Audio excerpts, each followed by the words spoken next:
Hi, I'm Dino Dai Zovi. And I'm Veronica Belmont. Welcome to the Mobile Security Show. We're live here at the Babio Center on the campus of Stevens Institute of Technology in Hoboken, New Jersey. And in addition to all the students, faculty, and local technology professionals, we've got a great panel of security experts. Today, we are joined by Ed Amoroso, Chief Security Officer at AT&T, Charles Crouchman, Senior VP of Product and Delivery, Mformation, Robert Griffin, Senior Security Architect at RSA, and Stephen Freed, author of Mobile Device Security. Welcome, everyone. Thank you.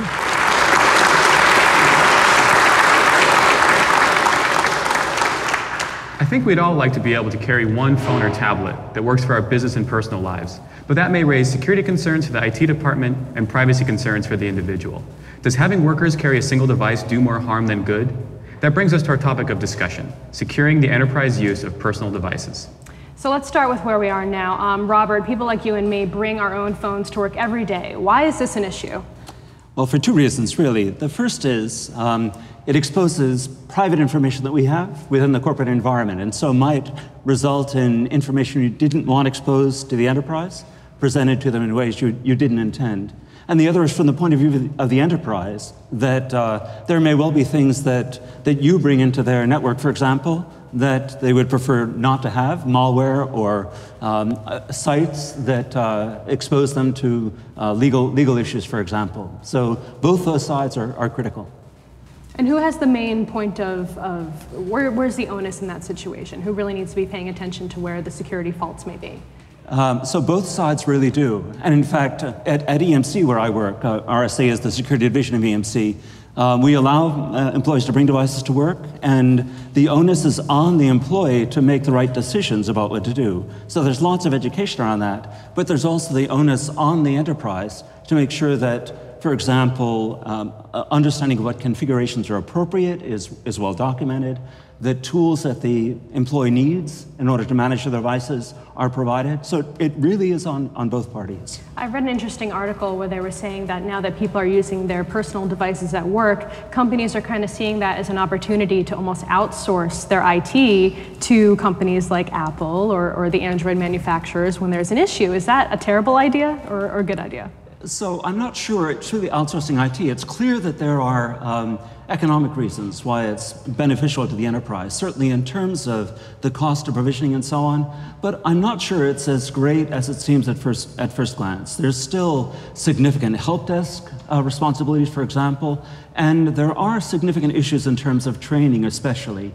That was mentioned in the last panel. I think it's even more important than was perhaps called out in terms of that cooperation of the enterprise and the employee and the amount of investment that the enterprise has to make in the employee to make the right decisions. Which brings up a good point, like how much control is the employee going to give to the enterprise to configure their device and implement the enterprise's security policy? And actually, Stephen, let's throw this to you. Sure. A lot of enterprises are looking at, how do we allow employees to bring their own device? Bring your own device is sort of a mantra now for a lot of organizations for a lot of economic reasons. But the problem a lot of organizations are seeing is that the policy aspects of that are very difficult. So if the employee attaches to the corporate network, who owns the device? Who has the ability to access the device? If it's lost and the organization wants to wipe the device for getting rid of sensitive information, does that give them permission to also wipe the personal data that's on there? So it's a very murky area. There aren't a lot of common standards around, and organizations are really trying to feel their way through it. Interesting. What do you think, Ed? These mobile devices that people are carrying around used to be conveniences, right? Where if I had to, I'd just pull the thing away from you and you'd still be productive. But they've moved from convenience to necessity. So I bet if we asked people in this room, which would you rather have, your PC and no phone for a week or your phone and no PC for a week? I'm going to guess almost everybody would pick the latter. Oh, right? Maybe we should ask. Who would rather have their phone over their PC for a week? It seems everyone in your class.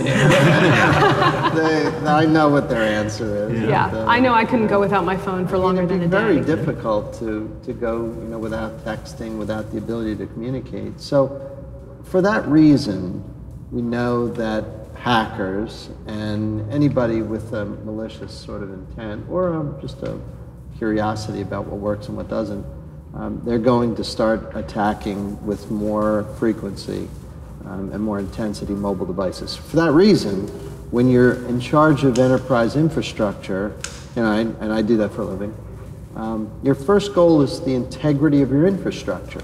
So when people come in and they say, well, I'd like to use this or that device to get my corporate email or to VPN to different apps to do this or that, the correct answer has to be, well, if you do that, then there are some serious, serious strings attached. And those strings have to be things that the employee agrees to, and they can be pretty onerous. All right, well, here's a possibly, a question that may not be so popular. Why should the enterprise even allow their employees to use their personal devices to VPN into their network or use an unsecure connection? Well, I think there are two really important reasons. The first is they can't help it. Really, they can't help it. At EMC, for example, as soon as the iPad 1 came out, 8 of our senior executives had it the next day and brought it into work and said, we want to connect these up. Right? So, in fact, it's what, 38 million iPad 2s are being sold this year, so a huge number. 400 million smartphones worldwide or something in this year. So the pressure on IT is just, I think, unavoidable. But I think there's a positive side as well, which often is forgotten. If that technology is brought into the enterprise actually can benefit from it in terms of innovation, in terms of the ability not just to attract folks who want to use those phones, which is important, but also in terms of the ways in which they actually help individuals and groups of individuals to work better together. The question that you asked about, would you rather have a phone or a PC? Last week, I was without my PC for a week and used my BlackBerry for virtually everything, including reading an Information Week article this morning about the number of PCs and number of tablets and iPhones. Veronica, I think there's an interesting sociological aspect also. I mean, we have now the first generation of people that's grown up without knowing life without the internet. And without and has always had the ability to instantly communicate with a small device. And so as these folks come up and go through school and start entering our workforce, they're expecting these tools are going to be there. And if our companies are going to be able to attract and retain good, talented people, they're going to need to embrace this technology, or else these folks are going to go somewhere else. And Charles, do you think it's worth the risk? Yeah, it's not a question of if anymore, it's a question of how much. And I think that's really what corporate IT departments are struggling with right now.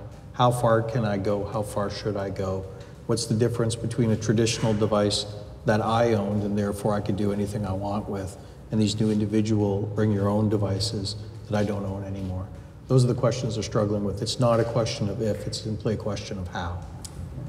How important do you think it is, Dino, that a company be able to exert some amount of control in terms of the security over someone's personal device? I think it's actually very important because the personal devices can transport data in and out of the enterprise, it can transport software in and out of the enterprise, and so there's a certain responsibility for the enterprise to protect itself from these potentially, malware that may exist on the employee's device and things like that. The alternative is that the enterprise can just treat itself as a mini internet and just make every device as untrusted as just a random node on the internet, but that takes a lot of work.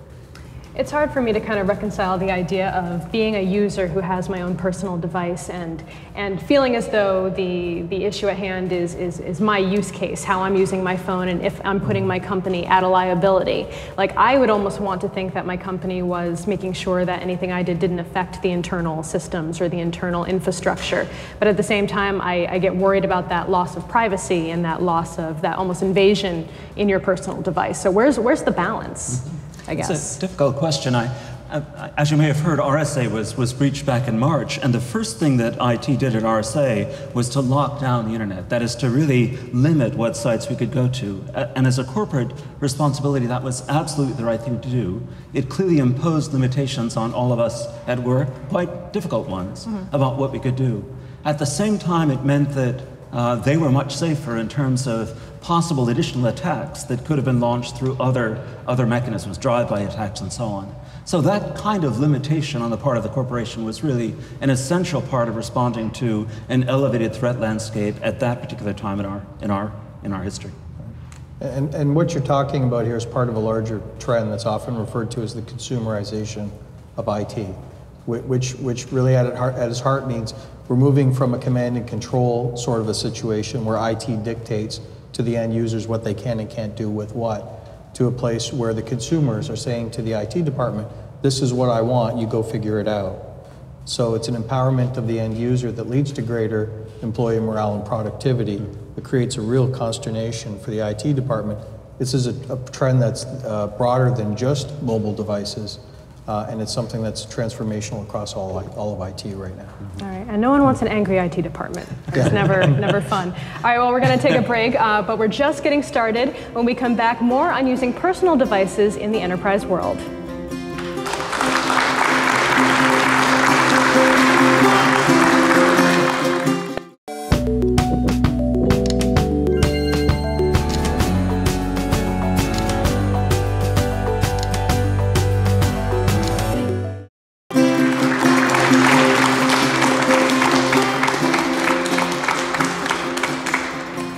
We're back. Now, Steve, you oversee security for a banking enterprise. What type of constraints do companies need to put on the actual users in order to kind of protect themselves and make sure everything's safe? Well, there's a couple different avenues that the companies are taking. The first is just a pure policy route, where a lot of them are creating formal agreements with their employees who want these devices, saying, if you're going to use this device, especially if it's a personally owned device, you're going to give up certain rights to that device in terms of the organization's ability to populate it, wipe it, secure it, manage it, and do what it needs to do. The other way companies are attacking it is through technology and choosing either secure ecosystems, like the BlackBerry environment that's all kind of constrained, or sandboxing technologies that allow you to segment off a portion of the device and keep that piece secure for your corporate email and your documents and things like that, and your calendar. And then the other part of the device, the unsandboxed device, the user can do whatever they want, and then you're using the technology to constrain what moves back and forth between those areas. And how do they actually do the constraining? The constraining is through the technology. In other words, for instance, in the sandboxing environments, they make it extremely difficult to move information from the sandbox environment out, or to take information from outside that environment and put it in, which on the flip side is really annoying to users. I mean, I have a pad that I use that has that kind of technology, and very often when I'm taking notes at meetings, the only way I can get that note to my colleagues is to take that information, send it to Gmail, and send it back to my corporate environment, and then put it out. So the technology to do that constraint is still immature, but it is getting better. Are the policies kind of evolving as time goes on and technologies change, or is there more of a blanket type of policy for the entire company? I think that the policies are changing as we get more experience with these devices. So as you all know, originally the policy was, no, you couldn't do it. You'll get the device that we give you and that's it. We've seen that hasn't worked very well, so now it's evolved to, okay, you can use certain types of devices as long as we have the ability to secure them either through policy or through technology. As we get more experience and as the technology gets a lot better, we'll see changing of policy to, okay, you can use whatever device you want as long as it has the capabilities that we need to secure it. I'd actually add two other areas to the two you mentioned, Stephen. I think in addition to the sandboxing and the policies, there is also a constraint on what assets you can get to without a sandbox. So for example, that you may be required to use a VPN in order to get to certain applications, for example. And then the other is the restriction on what sites you can get to through whitelisting or blacklisting. That can be either technological or just on policy again, but often it's very common to say that that there are certain sites that if you're using your device at work, or even if it's been used at work and you're using it at home, you're then constrained in terms of what sites you can visit. I agree. What you were saying is absolutely right. That's exactly the kind of protection and control that we want. The one thing I haven't seen though is what you're describing as being common yet. It will be soon. I think to date, what you see are passwords, remote wipe, and encryption. And let's take remote wipe as an example. You have somebody sign a little agreement that says, hey, if you're going to bring your BlackBerry to work, then to snap it into corporate email, you got to agree to these terms, and here, sign this. And whether they read it or not, I don't know.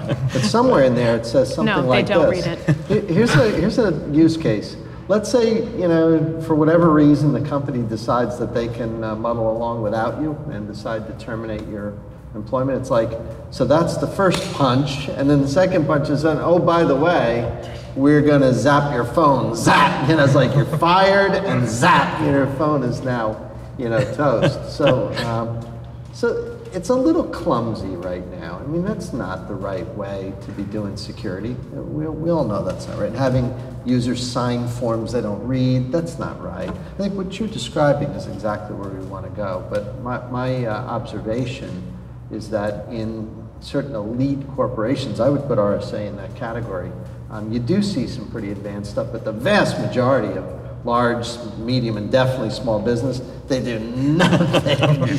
A bunch of devices out there without even 2 seconds of thought about mobile security. And Ed, you bring up a good point. You know, when a user gets a flashy new device and they just want to get their work email on it, they'll sign anything just to make it happen. Just like users will click through any warning and say, yeah, I want to make this happen, go, go, go, go, go. Right. But in the day they decide to leave, the reminder of what it means of saying, we're going to wipe your device, and if you don't have a backup of all your personal data, you're going to lose it. Yeah. You know, might be kind of a bit of a wake-up call. Yeah, because there really is no kind of like selective wiping in that scenario. A little bit. Is there? No, there could be. There could be. I mean, fundamentally, the correct way, I think, from a security perspective, to sort of organize your affairs is to keep as much of your data off in some virtual cloud as possible. So then it comes down to credentials. So if somebody wipes your phone, you still know your Facebook login and password, right? So that's easy enough to key back in. And any calendar information and other types of stuff. If you've just been fired, then it's probably, unfortunately, irrelevant anyway. But so the point is, you really can survive these types of things, and the phone can still be functional. But the point is, we would all agree that it's a pretty clumsy process to say, sign this thing, and then if something happens, we'll zap your phone. And again, zapping your phone is not easy either. It's not a slam dunk. And Charles, have you seen any way of making this easier, like making the communication with the users more clear, and what policies you can do to make it less of a shock? Yeah. So I mean, the first thing to say about that is again, as soon as, and it's different whether you're talking about a consumer use case, whether it's a consumer or an enterprise. But in the enterprise case, the moment that a user brings their device onto the corporate network, they do have to cede some level of control to the corporation to manage that device. And now all you're doing is arguing over what's appropriate control, right? But the fact that that control is ceded is an absolute requirement. Once that's a managed device on the network, now you're just talking about what's an appropriate policy. Today, in this early market, what that definition of control is largely constrained by technology, right? The technology is not available to do all the things we'd like to do in the ways we'd like to do it. You either do a complete wipe or nothing. That was the original use case. Now you can do selective wipe. Over time, it gets better. But what you find over time is that the real constraining factor is how mature is the IT organization who's managing your stuff, right? Once the technology gets out of the way, then it'll be a matter of how mature is your individual IT organization, and that varies wildly from company to company. Well, that's actually what we're going to talk about next, the technology. After the break, we've got more on the hardware and software tools that will help to usher in the dual-purpose device era.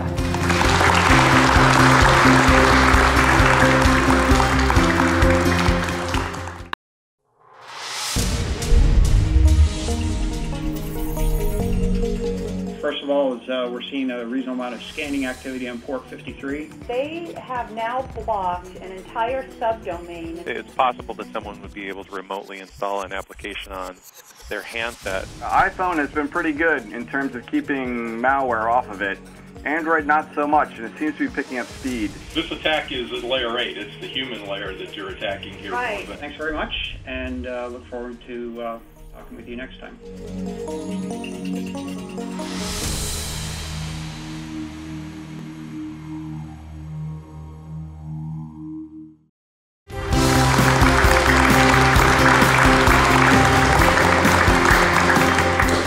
And we are back. So Ed, we've covered the business side of the story. Now let's talk technology. What do you think are some of the hardware and software hurdles that we have to get past in order to solve the problems of personal devices in the workplace? So let's look at somebody like our friend over here, Dino, who is a very good hacker.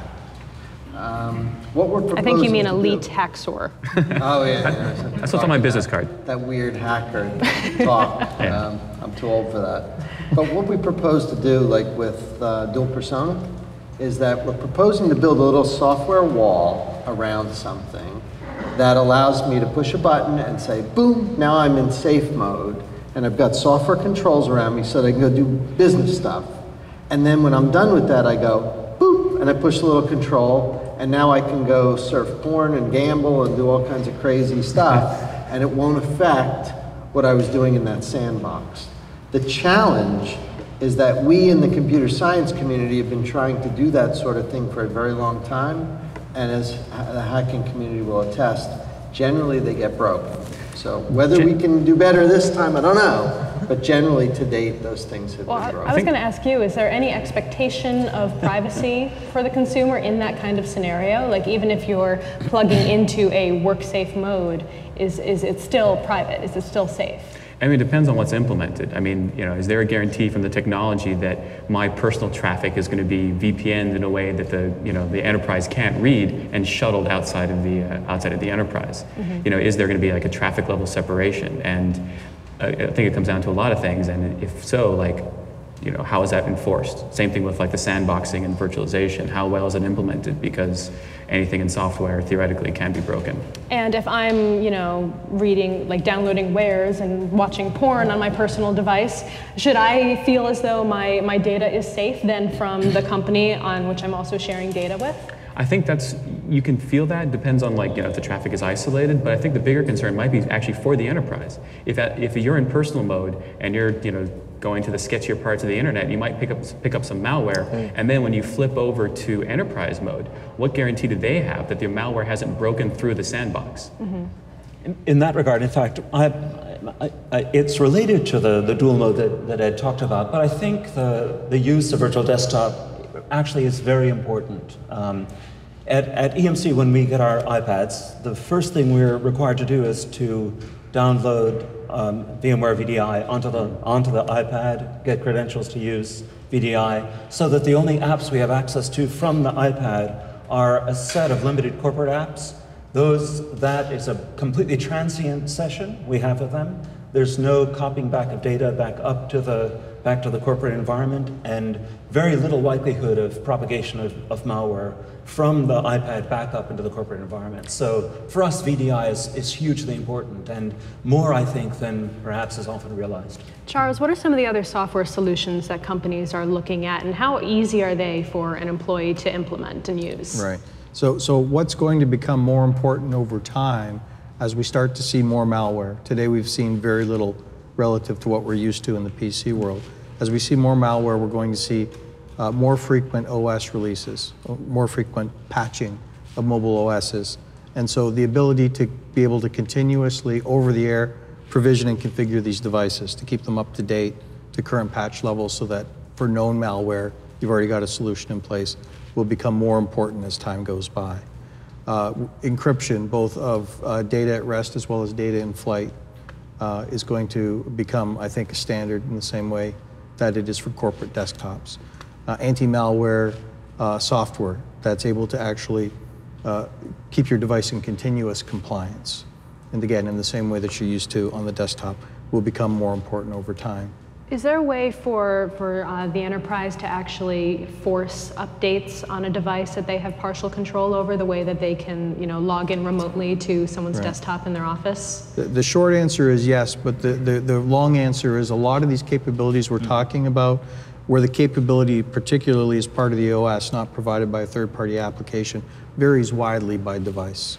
Each device OS has different sets of capabilities around enterprise, around security, around management in it. So the answer is it depends on the device you're using. Certain devices have that available today, other devices not so much. You bring up an interesting point. Basically, the time to respond to a threat is actually very important to mitigating it, making sure the threat doesn't spread to other users. Mm-hmm. So how fast are users updating their devices, and how often do they do it? A lot faster than traditionally you would expect. A lot of these new consumer devices with the consumer-based OSs on them are a very large percentage of them are updated right after the OS is released by the OS vendor, more so than you'd see in anything like a PC client operating system. So very rapid uptake on new OSs is part of that. So the good news is when that happens, everything that was broken in the old one gets fixed. The bad news is new bugs get introduced, And because we don't have this cadence yet of frequent patching of mobile device OSs, what we'll start to see is these windows of time when people are in a more vulnerable state until we start seeing frequent patching of OSs. And Stephen, what do you think? Do you think users should be entrusted to update their devices, or do you think the updates should be pushed on them a little more assertively? We've had 20 or 30 years of experience of forcing the users to do their own updates, and it's gone miserably badly. So I think the trend should be to do this auto updating, but do it in such a way that it doesn't interrupt the settings and the configuration and the information that's there. I know from personal experience, every time a new Android version comes out, it pretty much wipes out the phone, and you got to reset all your configuration and your screens, and so it needs to be a little cleaner, but that's definitely the way we need to go. How does a company reconcile all these different operating systems and things that they have to deal with? Well, I think that's the fundamental problem we have with the technology now, in that there's a lot of security technology for mobility out there, but it's very disjointed, it's very platform dependent. We've got encryption, we've got authentication and access control and VDI and all these pieces, but as the information moves from device to device, the capabilities of the security doesn't necessarily move with it. So I think that's really the growth area, is how do we mature this market so that the security is more uniform and more widely available across different platforms, and where the data is moving, not just necessarily within the environment itself. There are also opportunities for new technologies as well. For example, there's a small company called Mykonos that does sort of attack software against malware. Our friends at SecureWorks, owned by Dell, also do research against viruses. For example, with the H-Trine virus, they'll disconnect the H-Trine virus from the command control environment and use that to track where the command control systems are. So there are those kinds of much more proactive investigation of malware that are beginning to show up, very different from traditional signature-based approaches, but which I think have a lot of promise. Well, and that brings up an interesting debate in the malware community: is when is a takedown by security researchers or by product vendors authorized? And when those are on personal computers, it's a very potentially invasive thing, but on a personal mobile device, you have a whole other set of concerns. Absolutely, yeah, absolutely. Yeah. What are the kinds of vulnerabilities, and how are enterprise doing to kind of overcome those situations, from your point of view? Well, frankly, on the mobile space, we haven't really seen a lot of these vulnerabilities being taken advantage of. We've seen a few, and largely the vulnerabilities being taken advantage of are the ones used to jailbreak or root phones. Those are being repurposed into malware, and we aren't seeing the origination of vulnerabilities and exploits by the malware authors. There's a reason for that, and that's that malware authors are not dummies, and they realize that the PC-connected, broadband infrastructure, wired broadband, is such easy pickings that if you're going to code a botnet, or if you're going to go do something that has some financial or identity theft type purpose, you'd be crazy not to do it for PCs on broadband. So once that becomes no longer the correct answer to that equation, then we'll see the attack shift. So then is a platform like Android with so many different variations and architectures, is that more safe at the end of the day than something that's more like iOS, where everything's kind of the same? It's a double-edged sword. Like in the business community, the software architecture on our desktops is dominated by one company. And you could say that from the perspective of an attacker, that's a good thing, because the last time I checked, a diverse ecosystem in a forest or a rainforest with lots of different species and plants and things is not going to be knocked out by one disease, whereas a monoculture could easily be knocked out. So you could take that perspective, but from the perspective of the IT team, the IT security team, it's quite a mess, because then you have a configuration management nightmare. You may not have security controls that are applied uniformly. So there's two kind of sides to that coin. Count me in as preferring the diverse ecosystem. Well, the diversity argument actually is very unique with IT, because unlike in nature, all the diverse devices in an IT environment may have access to the same data. So it's multiple paths, not independent. Could be.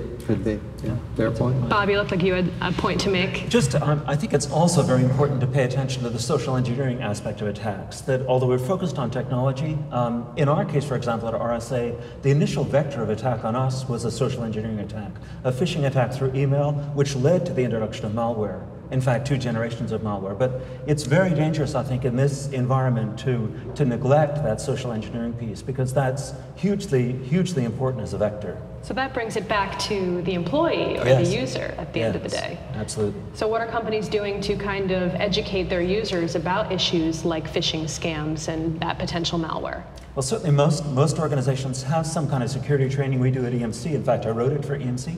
And it's something we're required to take, but it's extremely difficult. In our case, for example, there were 20 employees who were targeted in this attack, and 1 clicked on that. It only takes on one, link. right? And it only took 1 out of those 20, out of our 50,000 employees. So it's very difficult. It's very difficult. All right, well, when we come back, the audience will get its chance to weigh in, and we'll get final thoughts from our panelists, so stay with us.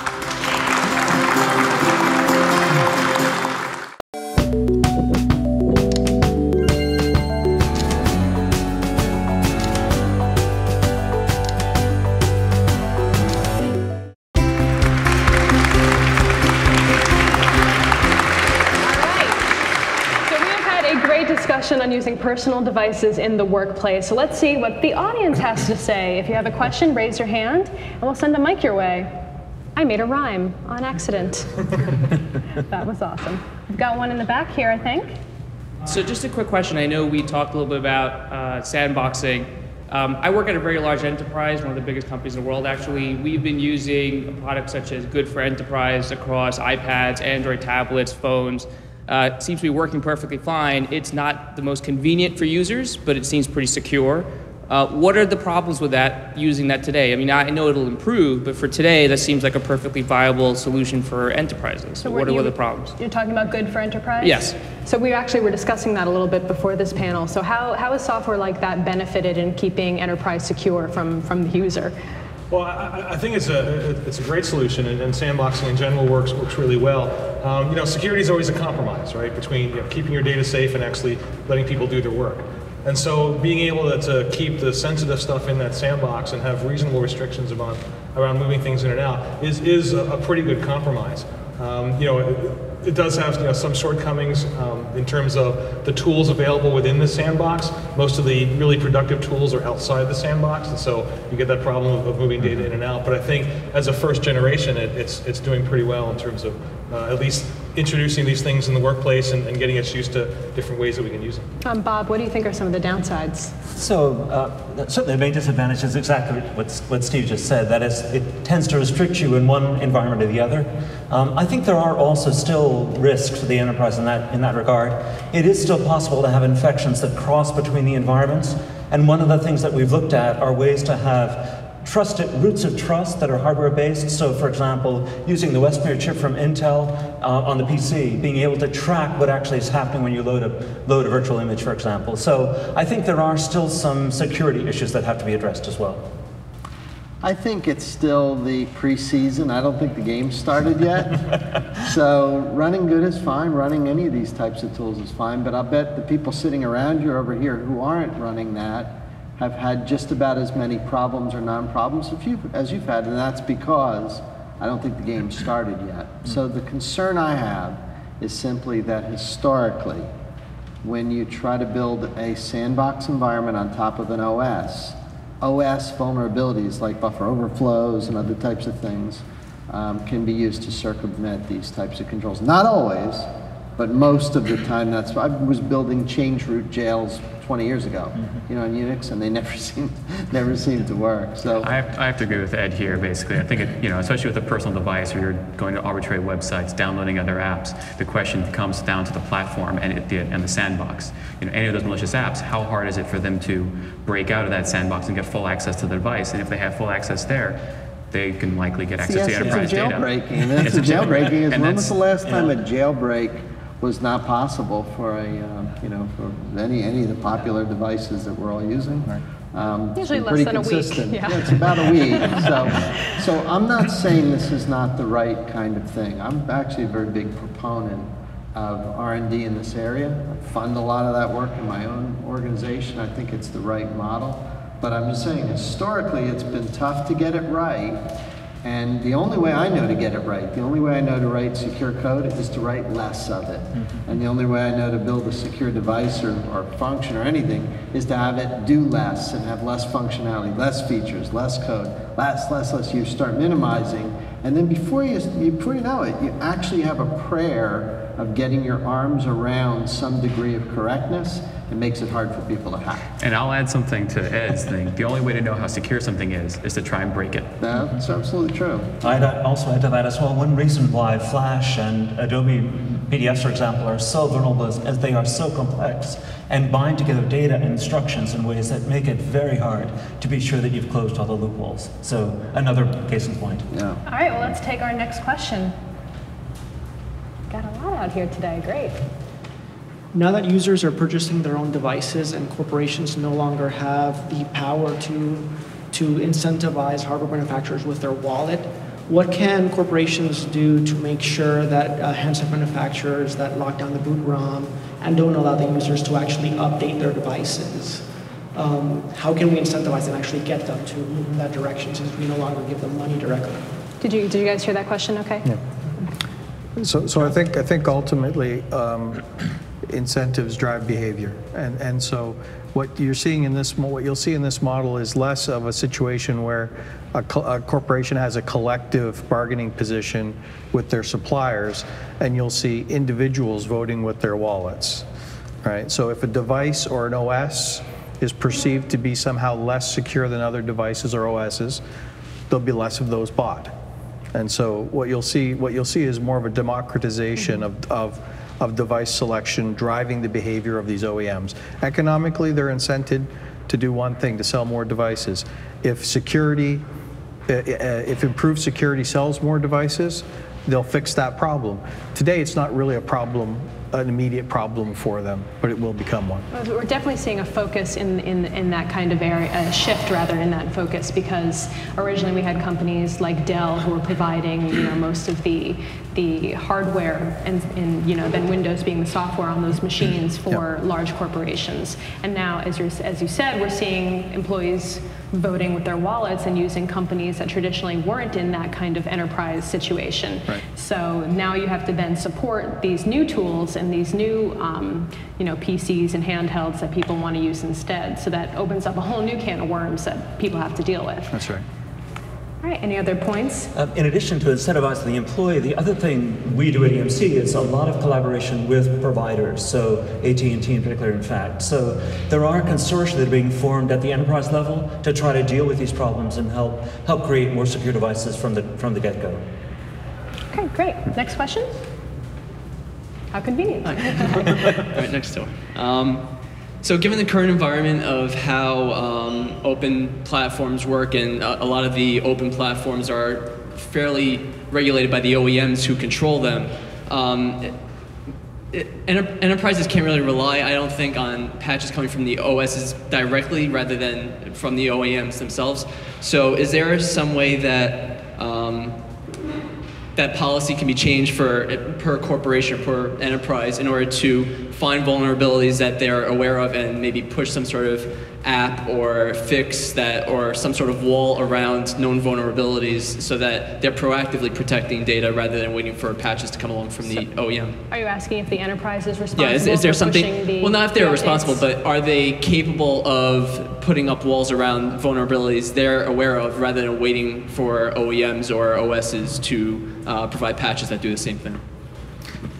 Go ahead, Charles. If you're speaking to the open source model, specifically the Android operating system, do they have that ability? Yes. Are they likely to exercise that ability? No. In the same way that we saw with Linux on servers, right? Sure, you can patch it and customize it all you want. Most people don't, right? They rely on the vendor to provide that value add to them. But the suggestion that the OEM controls the distribution is almost right.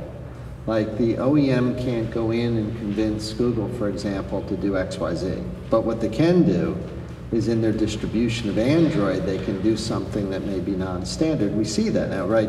In Android, there's this decision that root is locked down, which from a security perspective, you'd go, yeah, that actually sounds like the right thing. But from the perspective of a developer trying to build antivirus or SSL VPN, it's a mess because in order to build that, you need root access. So what happens is OEMs essentially jailbreak the OS, and and you get all these non-standard kind of root commands that are in OEM distributions of Android. And so I'm not saying it's good or bad or anything. I'm just saying right now we're in the early stages of this ecosystem trying to figure itself out. And the OEM plays a large role in this, there's no question. And we have one model, like with Apple, where it's a very, very tightly bound model between hardware and software. Android's a little different. The enterprise, to be honest with you, in 2011, is sitting on the sidelines trying to figure out what to do and figure out what's going on, and certainly getting the requirements to these folks. But it's really the preseason right now. This game hasn't started yet, and when it does, I hope we're ready. And the question actually brought up a good point about the proactive fixing of vulnerabilities. One thing we've seen in software is that it's really hard for defenders to find every vulnerability when attackers typically need just one. Yeah. And one of the unique opportunities of the mobile ecosystem right now is you have three dominant platforms, Apple, Google, and BlackBerry, that use a mobile web browser with the same core, and that may be vulnerable to the same vulnerabilities. However, a lot of the platform security differs and has different implementations in each of them. And at the end of the day, an attacker needs to be able to exploit these vulnerabilities, and the defenses of the platform itself also provide a barrier there. And so we get to see which ones work better than others. That's right. What's been your experience, Stephen? It's difficult enough. Organizations really have a hard time now, just getting uniform patches on regular old desktop computers. I think to put them in the position of understanding, vulnerabilities and fixes within the mobile operating systems as they're rapidly updating is probably beyond their capability. Not that they're not smart enough, but it takes time to research and find these vulnerabilities, figure out how they work, and then patch them individually. I think, as Ed pointed out, that this is still a very immature space, and right now we need to rely on the operating system vendors and the application vendors, to be pushing out the patches until we can figure out a better way to do this more uniformly. Okay, great. Do we have another question? My question is on security versus searches by law enforcement. There's been news recently where it's where police consider the cell phone as a clear view. It's in clear view, so they have the authority to search it without a warrant. And so I was wondering your opinions on this. And I was also wondering where if a cell phone goes into evidence and the company decides they don't want their information in a court of law and they just decide to remote wipe it. And what's your opinions and criticisms on that? Okay, well, a lot of that's kind of outside the realm of this discussion, but I think what's interesting is the idea of if there were some kind of corporate situation going on with the law, would it be within their right to then go and remotely wipe that device, or would that be seen as destruction of evidence? I don't think any of us are lawyers here, so obviously we want to seek legal counsel. Exactly. But it's pretty clear that once any object is tagged as evidence in a legal proceeding, a company going in and wiping that would be very bad. Probably bad, yeah. And they would not want to do that. So from that standpoint, I think it's pretty clear. The rest of it, it depends on the specifics of the case, the jurisdiction, and all that. We're not qualified to give legal advice in this scenario. So I want to caution you against wiping evidence. That's bad. I'll give you the name of a good lawyer after the show. Let's take another question. Actually, we'd like to. It does lead to a very interesting point around the responsibility of the enterprise for its data. and that in fact, one of the most important things we haven't really touched on are ways the enterprise looks to control the movement of that information, both in terms of things like data loss prevention, but also in terms of encryption. We touched on that quickly, and I think that actually is a very critical part of the answer there, that the enterprise really should think about where its data is going and how much it allows that to move out to the mobile device as part of its risk posture, as part of its policies. It's very interesting. Do we have got one more question, great. Oh, sorry, over there, you already had the mic. Go ahead. I think that you guys are implementing great solutions, security solutions to protect your enterprise, but I haven't heard anything about finding or searching for people who are potential security breachers, how you can prevent them from joining those evildoer communities. So are you talking about like finding potential leak situations within? Actual individuals who are in, I guess, other countries or globally, who are like looking for hackers? Who can actually join hacking communities. Hunting them down and smiting them. Before they can even do the evil deeds. Is there anything being done in regards to that? There are actually a number of areas where that's not, at RSA, for example, we have a group that actively does that poses as fraudsters and goes into both the fraudster forums and the malware forums in order to find out what's being sold in malware, what credentials are being sold, and then use that to trace back, both to identify the vectors and also to find the perpetrators. That's also true of SecureWorks, for example. So there are a number of non-governmental agencies that do that, typically on behalf of enterprises rather than individuals. But it's very much a part of the security model in the industry as a whole. Is there a situation where they do work with governmental agencies as well? Yes, very much so. In fact, when we were breached in March, we had extremely close relationships with the federal government to find out what had happened and then where that came from. Interesting. Yeah, it's a good question. Do you have it? Oh, over here. Hi. We're talking about securing enterprises, right? I'm concerned, though, if we're voting with our wallet, what is the government secure the defense industry voting with their wallet when it regards to secure applications? I read in Wall Street Journal a couple months ago that they're allowing iPads and right on the battlefield and all laptops and all these things. So I get maybe it's outside of this discussion. Let me know if it is. But what is the government betting behind when it comes to secure mobile apps? What are they doing? Do we know?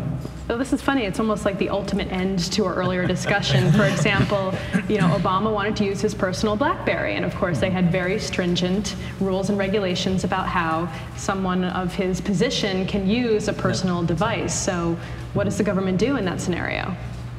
So there is a major initiative there have been, of course, the cybersecurity initiatives in the government for the last 5 years. There's a major new initiative in the government that involves a lot of folks in the industry as well, especially with regard to advanced persistent threats and the ways in which those are being waged and the vectors that are being used. So there's a great deal of effort, I know, including folks from RSA who are involved in that. I don't know that there's been much public, quite honestly, in terms of those strategies yet. I don't know whether you've heard things, Stephen, from the financial industry in that regard as well. In the financial services space, we dabble in government work, but our primary concern is obviously keeping people's money safe. So while it's interesting from a what's come out of it standpoint, we're not that actively involved in the government side of the security piece. In addition to sort of government policy, the mobile operators themselves are taking it on themselves to help solve these problems. And the way that mobile operators solve a lot of these problems is through standards. So there's a lot of participation in standards bodies. They're looking at solving these problems. Those standards then get pushed out to the device manufacturers, the OEMs, the OS manufacturers, so that we have a single systematic solution to the problem across the diversity of devices. Again, still early in terms of these standards around mobile device security, but work is in progress. Great. Next question. Hi. This is actually to previous discussion just now.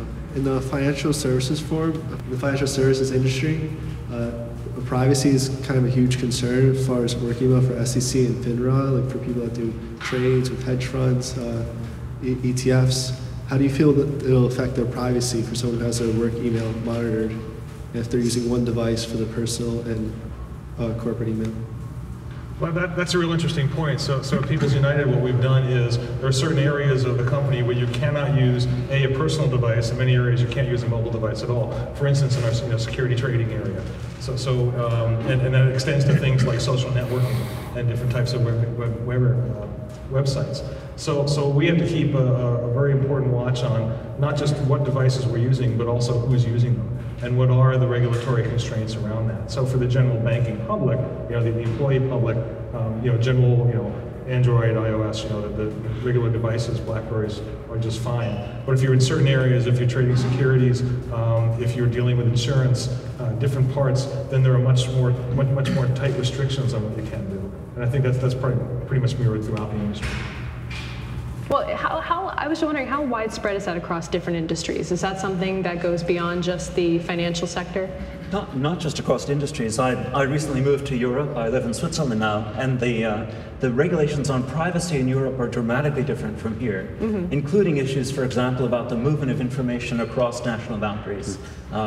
As you might imagine, also financial issues in Switzerland are particularly of concern, and there have been very significant issues regarding what constitutes privacy of information and what doesn't. It's an area that's absolutely under discussion at the moment in Europe, and I would fully expect that some of the quite stringent requirements around privacy there are actually likely to change, in part because of mobile devices and the issues around movement of information. I would like to just add a point about privacy, particularly in the context of the generation that a lot of people here share, kind of a younger group. Privacy has never been this monolithic, everybody agrees to one thing approach. Young people are part of a generation right now that puts everything on their Facebook page, including what they're going to be doing next week and who they're dating and what types of people they like to date and all sorts of things that you would just never in a million years imagine, sharing with the world about yourself. But at the same time would be a group that would be very concerned with potential surveillance of their telephone calls or something. And you think that's kind of inconsistent. Society as a group is going to have to determine what we would consider privacy. In the EU, for example, we see restrictions on IP address as sort of as a private thing. And anybody who does networking goes, how is that, how does that link to privacy? Exactly. This overzealous approach. And then in the US, we have, sort of reactionary issues, like the Patriot Act was passed right after 9/11, and changed some of the procedures. So I think what's going to happen is that technology is going to force us as a group to agree to some compromises here. Law enforcement needs certain types of access. Citizens need certain types of privacy, but also to provide cybersecurity, certain things that we have to all agree, behavioral monitoring, intrusion detection, other types of things require some degree of surveillance. So I think all of these things will eventually converge on something that we hopefully, the most part, will agree on. That's interesting. If I can follow up on that, it's interesting you kind of brought up the privacy aspect, because we're seeing a shift in generational attitudes towards privacy. Privacy used to be about secrecy, right? I didn't want anybody to know my stuff. That's right. With the generation coming up, privacy is about control. I want to be able to tell my friends every intimate detail about my life, but nobody else needs to know that. Which is interesting because in the corporate environment, that's what we're wrestling with these mobile devices, is control of our information. So I think once, as you said, there needs to be this compromise. Once each side kind of figures out what it wants to control and what it's willing to give up for that, I think we'll have a much better time of it. Interesting. Yeah, that's something I've thought about a lot, actually, in terms of NFC and mobile devices, and how that is a technology that's really come into itself in places like Japan and other parts of Asia. But here in the States, there's been kind of a stopgap with that because people are concerned about their loss of privacy. Yet, as Ed mentioned, people are freely giving away personal information all the time, purchasing things online, talking to friends over Facebook, and so there seems to be some kind of imbalance there between what is convenient and makes our lives better versus what is actually the bad kind of privacy giving away. Sometimes technology leads and policy follows, right? People do it because the technology's enabled them to do it, and now we have to figure out what does it mean. And in other cases, policy leads and technology follows. I think in the area of privacy and control of data, this is an area where the technology could be written very quickly, but we need to figure out first what the policy is. Yeah. And in the end, I think it comes down to we want to control our information, like you mentioned. Users want to control what information of theirs is put online, how much of that information is shared with their employer, and employers want to control their information, how much is shared with their employees, and how much is shared with people who may not be employees of the firm. And in the end, it's all about, when we bring our personal devices into the enterprise, we are mixing contexts, and it's part of a societal shift towards a less of a rigid workday, where our days, our personal and work lives blend together a lot more. I used to really tease a few of my friends who would carry both their work BlackBerry and then their personal iPhone around with them. Now I totally understand why that might make total sense. All right, well, I wanted to thank you all for coming in today. Thanks to our great panelists, Ed, Stephen, Robert, and Charles, and of course our wonderful audience here today, and of course our terrific hosts here at the Stevens Institute of Technology. I'm Veronica Belmont with Dino Dai Zovi, and we'll see you next time on another edition of the Mobile Security Show.